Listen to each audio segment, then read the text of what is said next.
Hello friends, जय Jinendra. I hope आप सभी बहुत अच्छे हैं, बहुत अच्छे से वीडियोस को लाइक, शेयर और सब्सक्राइब भी कर रहे हैं।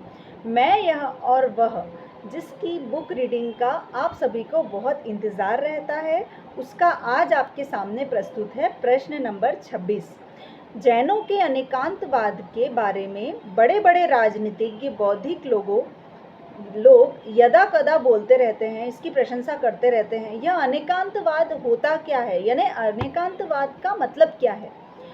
तो इसका समाधान कुछ इस प्रकार है। अनेकांतवाद को सरल भाषा में परिभाषित करना हो तो इसका आशय है कि एक ही बात किसी एक अपेक्षा से कुछ और है तो दूसरी अपेक्षा से उससे बिल्कुल विपरीत भी हो सकती है। अतः उसे अलग अलग अपेक्षा से समझो तो उस वस्तु का पूरा सही परिचय हो सकता है और सैद्धांतिक मतभेद बहुत सीमा तक समाप्त हो सकते हैं। एक ही अपेक्षा से किसी वस्तु को समझकर उसे ही सत्य मानने पर मतभेद बढ़ते हैं। जैसे महावीर सिद्धार्थ के पुत्र हैं, नंदीवर्धन के भाई हैं, इंद्रभूति के गुरु हैं। ऐसे अनेक जनों के साथ उनके अलग अलग रिश्ते हैं। अब यदि उनके बारे में यह कहा जाए कि वे तो भाई ही हैं, उनका और कोई रिश्ता नहीं है, तो यह बात सभी के साथ घटित नहीं होगी। हाँ, वे नंदीवर्धन के भाई हैं, यह एक एकांत हुआ नंदीवर्धन जी के साथ। यह रिश्ता इंद्रभूति जी के साथ नहीं है, वहाँ दूसरा रिश्ता है गुरु शिष्य का। इस प्रकार श्री महावीर के अनेक व्यक्तियों के साथ एकांत एक एक रिश्ते मिलाकर अनेकांत हो गया। इससे महावीर का पारिवारिक स्वरूप स्पष्ट हो जाता है। ऐसे भी आज भी किसी भी व्यक्ति का परिचय स्पष्ट देना हो तो अलग अलग लोगों का उसके साथ क्या रिश्ता है, यह बताने से उसका पारिवारिक स्वरूप स्पष्ट हो जाता है। इस अनेकांतवाद से कई सैद्धांतिक मतभेद भी सुलझाए जा सकते हैं।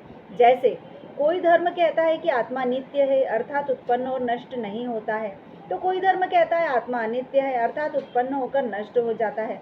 जैन धर्म का अनेकांतवाद कहता है आत्मा द्रव्य की अपेक्षा नित्य है और पर्याय की अपेक्षा अनित्य है। जो आत्मा आज है वह पिछले जन्म में भी थी और अगले भव में भी रहेगी।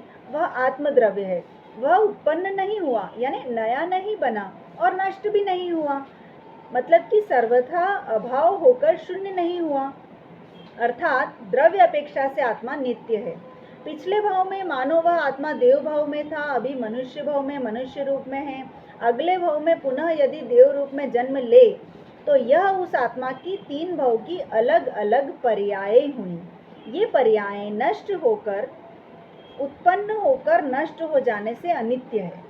ये आत्मा की पर्याय हैं, अर्थात पर्याय की अपेक्षा से आत्मा अनित्य हुई।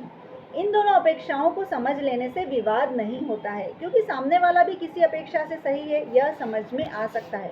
वास्तव में अनेकांत का अर्थ यही है कि हम जिस दृष्टि से देख रहे हैं और सही समझ रहे हैं, सामने वाला हो सकता है किसी और दृष्टि से अपने आप को सही समझ रहा हो।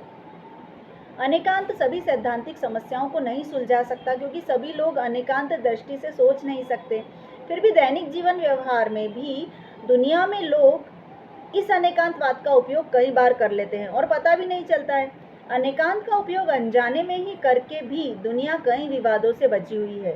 यदि मात्र एकांतवाद को अपना ले तो दुनिया में घर घर, गांव गांव, शहर शहर, देश देश में कई समस्याएं खड़ी हो जाएगी। तो देखा आपने, कितना सुंदर चित्रण किया है अनेकांत शब्द का। आई होप आपका भी समाधान हो गया होगा। नेक्स्ट वीडियो में हम ऐसी कुछ अच्छी जानकारी जानेंगे। Thank you. जय जिनेंद्र।